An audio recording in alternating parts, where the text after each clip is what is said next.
Hello, welcome back to career power. आज मैं आपसे चर्चा करने वाला हूँ गेट पे। गेट क्या है, कैसे एग्ज़ाम होता है इसका, क्या क्या एग्ज़ाम में कौन कौन से सब्जेक्ट्स होते हैं, कौन कौन से ब्रांच होते हैं, और इन्हीं सारे चीज़ों पे हम चर्चा करेंगे आगे चल के। ठीक है, तो पहले हम बताना चाहते हैं गेट क्या है। GATE GATE, graduate aptitude test in engineering. Okay, so basically जो गेट होता है वो अपनी जो पुरानी IITs थी वो ऑर्गेनाइज़ कराती हैं। जैसे आप देख लो, अभी इस साल का जो गेट है, गेट 2022, वो ऑर्गेनाइज़ करा रहे हैं IIT खड़गपुर। ठीक है, तो ऐसे ही हर साल डिफरेंट IITs अपना ये पेपर कराती हैं, जो कि मिनिस्ट्री ऑफ एजुकेशन द्वारा नेशनल बोर्ड जो होता है उसके ऑर्गेनाइजिंग बॉडीज़ हैं जो ये एग्ज़ाम हमेशा कराती हैं, जिसमें आपका IIT Delhi, IIT Roorkee, IIT Madras and IIT Kharagpur, IIT Guwahati and ISC Bangalore, Indian institute of science Bangalore. Okay, तो बेसिकली हम जो आगे बात करेंगे कि गेट जो होता है, गेट 2022 का हाइलाइट्स क्या है।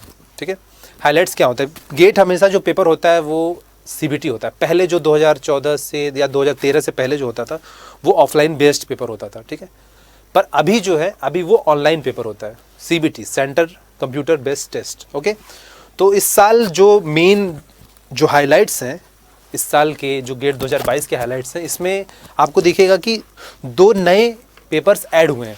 पहला पेपर जो है वो जियोमेट्रिक्स इंजीनियरिंग और दूसरा जो है वो नवल आर्किटेक्चर। ठीक है, तो बेसिकली पहले जो होता था ये जियोमेट्रिक्स एंड नवल आर्किटेक्चर, ये दोनों MTech में पढ़ाए जाते थे। जैसे आप जब गेट दे के, गेट से आपको पता होगा कि एक MTech भी होता है, एक PSUs भी रिक्रूट करती हैं, और बेसिकली आपको शायद पता हो फॉरेन यूनिवर्सिटीज़ भी कुछ कुछ जो रिक्रूट करती हैं गेट से, जैसे national university of Singapore.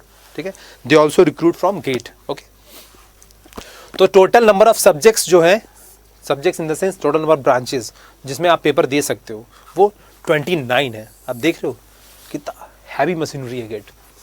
29 branches के पेपर होते हैं। हर आपको 29 ब्रांचेस के पेपर के अलावा आपको अगर पता होगा कि शिफ्ट वाइज पेपर होते हैं, तो ब्रांचेस के पेपर तो हो रहे हैं, उनके शिफ्ट भी अलग अलग है। तो बहुत ही हैवी मशीनरी है गेट। ठीक है, और उसके बाद गेट के राउंड आपको एक चीज़ और बता दूं, गेट के लिए कोई भी एज लिमिट नहीं होता है।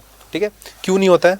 बेसिकली गेट जो स्टार्टिंग में स्टार्ट हुआ था वो आपके लिए हायर एजुकेशन के लिए था। ठीक है, बाद में कुछ कुछ PSUs रिक्रूट करने लगी उससे। ठीक है, तो जो PSUs अपना क्राइटेरिया निकालती हैं वो अलग होता है, पर गेट देने का क्राइटेरिया अलग होता है। ठीक है, तो गेट देने का क्राइटेरिया क्या है? एज लिमिट कुछ भी नहीं है, आप कभी भी गेट दे सकते हो। आप इन द सेंस आप कभी भी MTech, आप कभी भी PhD। ठीक है, तो आप MTech में एडमिशन तभी ले सकते हो जब आपके पास वैलिड गेट स्कोर होगा। ठीक है, तो एक चीज़ मैं आपको और बताना चाहता हूँ कि सपोज आपने 2021 में गेट दिया। ठीक है, 2021 में गेट दिया आपने, तो ये जो आपका स्कोर होगा वो 3 साल तक वैलिड होता है। कितने साल तक? 3 इयर्स।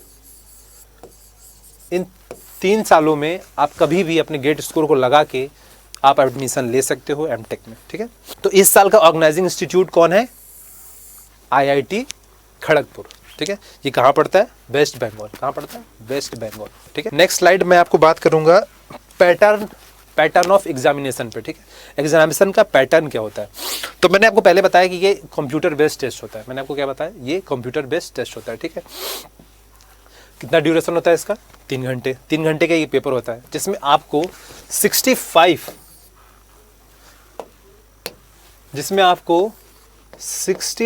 क्वेश्चंस होते हैं। ठीक है, और इसमें मैं आपको बता दूं कि किसी सब्जेक्ट्स में, जैसे आप मैकेनिकल ले लो, इलेक्ट्रिकल ले लो, सिविल ले लो। ठीक है, इनमें क्या होता है, आपके 72 नंबर्स के टेक्निकल पेपर होता है। टेक्निकल मतलब आपका जो डिसिप्लिन है, सपोज आपका सिविल है तो सिविल, मैकेनिकल है तो मैकेनिकल, इलेक्ट्रिकल है तो इलेक्ट्रिकल, इलेक्ट्रॉनिक्स है तो इलेक्ट्रॉनिक्स। ठीक है, इनमें कुछ कुछ होते हैं जिनमें 72 से भी ज़्यादा होता है, 85 नंबर के पेपर होते हैं। ठीक है, तो और 72 के बाद क्या होते हैं? ठीक है, 15 नंबर का आपका क्या होता है? Aptitude and English. Okay, 15 number का क्या होता है? Aptitude and English language. Okay, उसके बाद आपका 13 नंबर होता है इंजीनियरिंग मैथमेटिक्स। क्या होता है? Engineering mathematics. ओके, तो अब देखो इनमें सेक्शन होता है, मैंने आपको बता दिया, आप यहाँ पे देख रहे होगे सेक्शंस में एक जनरल एप्टीट्यूड का होता है, एक कैंडिडेट सेलेक्टेड सब्जेक्ट होता है, जिसमें आपका मैथ कॉमन होता है। अब ये कोई भी ब्रांच ले लो, इनमें मैथ वही आता है, इंजीनियरिंग मैथमेटिक्स। पेपर अलग अलग होंगे, क्वेश्चंस भी अलग अलग होंगे, पर सिलेबस वही होता है मोर और लेस। ठीक, तो टाइप ऑफ क्वेश्चंस कैसे होते हैं गेट में? कैसा होता है, आपको बहुत सारे क्वेश्चन एमसीक्यूज भी होंगे। ओके, बहुत सारे क्वेश्चंस एमसीक्यूज भी होंगे और बहुत सारे न्यूमेरिकल आंसर टाइप्स भी होते हैं। न्यूमेरिकल आंसर टाइप, सपोज कोई क्वेश्चन है, ठीक है, उसमें आपको ऑप्शन नहीं दिया रहेगा, आपको simple question and blank space, you have to just feel it. Okay, आपको यहाँ फिल करना होगा, जो भी आंसर होगा न्यूमेरिकल आंसर, ये ऑलवेज न्यूमेरिकल होगा। जो भी आपको डैश वाले या जो भी न्यूमेरिकल आंसर टाइप मिलेगा, उसमें आंसर आपको न्यूमेरिकल डिजिट ही डालना है। Okay, and they always give a range. Suppose आपने निकाला 5 to 5, तो गेट में जो आंसर होता है वो कभी 5 to 5 नहीं होगा। ओके, वो क्या होगा? 520 to 530, या सपोज 522 to 528, ये बीच रेंज में आता है। क्योंकि आप सपोज कोई पाई को 3.14 ले रहा है, कोई 3.114 ले रहा है, कोई कुछ ले रहा है, बहुत सारे वैल्यूज जो होते हैं उन लोग वो कर देते हैं। जैसे अगर किसी का 3.69 आ रहा है तो लोग उसको क्या करते हैं, 3.7 कर लेते हैं, उसके बाद कैलकुलेट करते हैं, क्योंकि ये आसान हो जाती है कैलकुलेशन। वो इसी वजह से ये हमेशा रेंज दिया रहता है, क्योंकि अब एग्जामिनर को तो नहीं पता ना आप क्या यूज़ कर रहे हो, कौन सा लगा रहे हो, जो भी उन्होंने उसी तरह से डिज़ाइन किया होता है कि अगर उस रेंज के बीच में आप लोगे तो आपका आंसर ठीक है। ठीक है, उसके बाद जो क्वेश्चन होता है वो आपकी एबिलिटी क्या चेक करती है कि आपका टेक्निकल नॉलेज कितना है। ठीक है, आप टेक्निकल नॉलेज कितना है, आप उस बेसिकली आप गेट का क्वेश्चन अगर देखोगे तो वो एप्लीकेशन बेस्ड ज़्यादा होता है। एप्लीकेशन बोले तो जैसे आप कुछ भी पढ़े हो, सपोज मैं अगर बात करूँ तो आप थर्मोडायनेमिक्स पढ़े होगे, मैकेनिकल के आप 12th में सब लोगों ने पढ़ा होगा थर्मोडायनेमिक्स। ठीक है, तो आगे चल के जो मैकेनिकल में थर्मोडायनेमिक्स पढ़ाया जाता है या उसके एप्लीकेशंस जो होते हैं, आप पढ़ लिए thermodynamics first law, second law, third law, 0th law, पर what is the use, where is the applied. Okay, तो सपोज आप पावर प्लांट देखे होगे, पावर प्लांट जानते होगे जहाँ पे इलेक्ट्रिसिटी बनती है। ठीक है, तो वहाँ पे हमारे पूरी थर्मोडायनेमिक्स ही यूज़ होती है, पर उससे उठा के क्वेश्चन पूछ देंगे कि पावर प्लांट में ये ऐसे हो रहा है। सपोज अगर मैं एक आपको वेपर डोम बना के दिखाऊं, ठीक है, यहाँ पे कुछ भी दे सकते हैं, ये बॉयलर प्रेशर, ये प्रेशर, वो प्रेशर, ठीक है, तो कुछ भी दे सकते हैं, उसको वो घुमा फिरा के पूछते रहते हैं उसी में। ठीक है, नंबर ऑफ क्वेश्चन जो है वो होते हैं 65। ठीक है, नंबर ऑफ क्वेश्चन कितने होते हैं? 65, जिसमें आपका 10 जनरल एप्टीट्यूड का होता है, 55 सब्जेक्ट में आपका मैथमेटिक्स भी आता है, मैथमेटिक्स भी आता है। ठीक है, तो 10 जीए के क्वेश्चन में क्या होते हैं? 4 नंबर आपके इंग्लिश के होते हैं, एक क्वेश्चन। ठीक है, बाकी आपके जो 6 क्वेश्चन होते हैं वो होते हैं एप्टीट्यूड के। किसके होते हैं? एप्टीट्यूड के। ठीक है, आपको मैंने पहले बताया, देखो ये डिस्ट्रीब्यूशन है, general aptitude 15 marks, engineering mathematics 13 marks, subject question 72 marks. ठीक है, आपको मैंने बताया कुछ ब्रांचेस में डिफरेंट है। जैसे आपने ये देखो, distribution of marks in AR, aeronautical engineering, chemical engineering.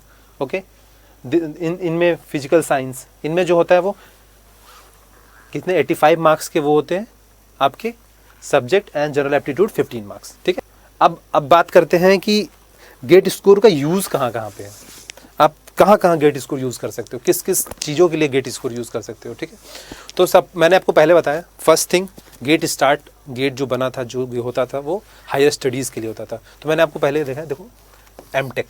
ठीक है, तो स्कॉलरशिप असिस्टेंट प्रोग्राम, आपको पता होगा एमटेक अगर आदमी करता है तो वहाँ पे आपको एक स्कॉलरशिप भी मिलती है गवर्नमेंट के थ्रू, वो 12,400 रुपीज़ स्कॉलरशिप आती है। कितनी आती है? 12,400 रुपीज़। ओके, तो जो आज का सिनारियो है उसमें क्या होता है कि गेट स्कोर जो है वो आपका मेन यूज़ होता है एम्प्लॉयमेंट में। कहाँ पे? एम्प्लॉयमेंट में। एम्प्लॉयमेंट कहाँ? आपने PSUs बहुत सारे सुने होंगे। What is PSU? Public sector undertakings. ऐसे कितने सारे PSUs हैं? बहुत सारे PSUs हैं। देयर आर मेनी PSUs, ठीक है। बहुत सारे PSUs हैं जो गेट से लेते हैं, वो स्कोर, गेट स्कोर पे वो रिक्रूट करते हैं, ठीक है। सपोज IOCL हो गया, BPCL, HPCL, ONGC, NALCO, there are many, NLC, बहुत सारे हैं सर, ठीक है।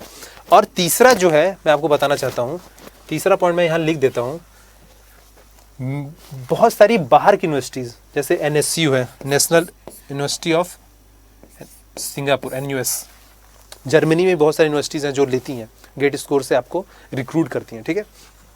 तो ये आपका हो गया गेट स्कोर का यूज़ कहाँ कहाँ।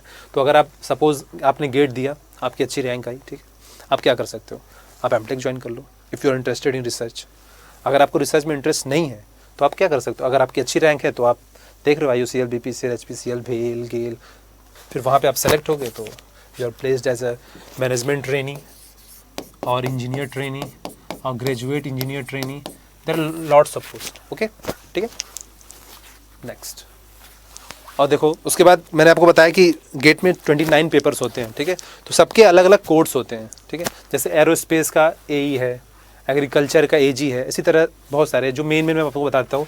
सिविल इंजीनियरिंग का कोड CE है, सिविल इंजीनियरिंग कोड CE है, ठीक है। उसके बाद आपका इलेक्ट्रॉनिक्स एंड इलेक्ट्रिकल का EC है, इलेक्ट्रिकल इंजीनियरिंग का EE है, ओके। तो ये मैं आपको बताइए, जियोमेट्रिक्स नया इस साल जुड़ा हुआ है, ठीक है। उसके बाद आपका मेन मैकेनिकल ME, सबसे ज़्यादा बच्चे आपको मिलेंगे मैकेनिकल में, ओके, सिविल में, ठीक है, इलेक्ट्रॉनिक्स एंड इलेक्ट्रिकल में सबसे ज़्यादा बच्चे आपको यहीं दिखेंगे, ठीक है। एक और पेपर होता है जिसमें होता है वो जनरल इंजीनियरिंग, XE जिसको बोलते हैं,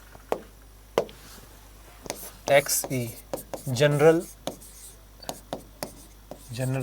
इंजीनियरिंग, इसको क्या बोलते हैं, XE, ठीक है। सपोज मैं आपको बताया कि गेट में एप्टीट्यूड के क्वेश्चन आते हैं, इंग्लिश के आते हैं, ओके, एप्टीट्यूड के आते हैं, इंग्लिश के आते हैं, और आपका टेक्निकल सब्जेक्ट्स आता है। तो टेक्निकल सब्जेक्ट्स तो आपने बताया बहुत सारे ब्रांचेज हैं, ठीक है। तो कॉमन क्या है, एप्टीट्यूड। तो मैं आपको दिखा सकता हूँ, आप सैम्पल क्वेश्चंस देख लो कि एप्टीट्यूड के कैसे सैम्पल क्वेश्चंस आते हैं, ना बहुत हार्ड होते हैं ना बहुत ईजी, दे आर नॉर्मल, आप आराम से कर सकते हो, ठीक है। आप पहला क्वेश्चन देख सकते हो, if PQR is not equal to 0, PQR is not equal to 0 and P to the power minus X is equal to 1 by Q, Q to the power minus Y is equal to 1 by R, and R to the power minus Z is equal to 1 by P, ठीक है। अब इन्होंने पूछा कि what is the value of product X, Y, Z। आपने अगर पहले solve किया होगा, सिंपल आप लॉग ले लो दोनों तरफ, ठीक है। तो अगर आप फर्स्ट टर्म का मैं अगर लॉग लेता हूँ, तो क्या होगा, minus x ln P is equal to minus ln। अब देखो मैंने यहाँ माइनस क्यों लिया, यहाँ पे तो आपको समझ में आ गया, माइनस एक्स बाहर आएगा ln P, ओके। बट यहाँ माइनस इसलिए है क्योंकि Q जो हमारा डिनोमिनेटर में, अगर मैं उसको चेंज करता हूँ इसको, तो आप इसको ऐसे लिख सकते हो, Q टू पावर -1। अब ये अगर मैं इसका ln लूँगा, लॉग लूँगा, तो ये -1 बाहर आ जाएगा, ठीक है। तो ln Q हो जाएगा, ठीक है। तो आप यहाँ से minus minus you can cancel it out, ठीक है। तो आप x क्या हो जाएगा, ln Q divided by ln P। आप सेम इसी तरह अगर इस टर्म को हम ब्रेक करेंगे, फिर इसी तरह इस टर्म को ब्रेक करेंगे, तो x, फिर y आएगा, फिर z आएगा। तो y आपका क्या आएगा, सपोज अगर सेम टाइप के टर्म्स हैं, ठीक है। तो x अगर मैंने निकाला ln Q divided by ln P, तो y हमारा क्या आएगा, ln R divided by ln Q, ln R divided by ln Q क्या आएगा, ln R divided by ln Q, okay. Same फिर Z क्या आएगा, ln P divided by ln Z। Z क्या आएगा हमारा, ln P divided by ln R, okay. अब अगर आप x इंटू वाई, अगर आप अब x into y into z करोगे तो आपको ये समझ में आ गया होगा, सारे टर्म्स कैंसिल आउट हो जाएंगे, आपका क्या बचेगा, 1। तो अब सेकंड क्वेश्चन देखो, आप सेकंड क्वेश्चन आप खुद करना, ठीक है। बहुत इजी है, ये भी कोई हार्ड क्वेश्चन नहीं है, ठीक है। तो यहीं इसी के साथ मैं आज का सेशन एंड करता हूँ, ठीक है। Thank you guys.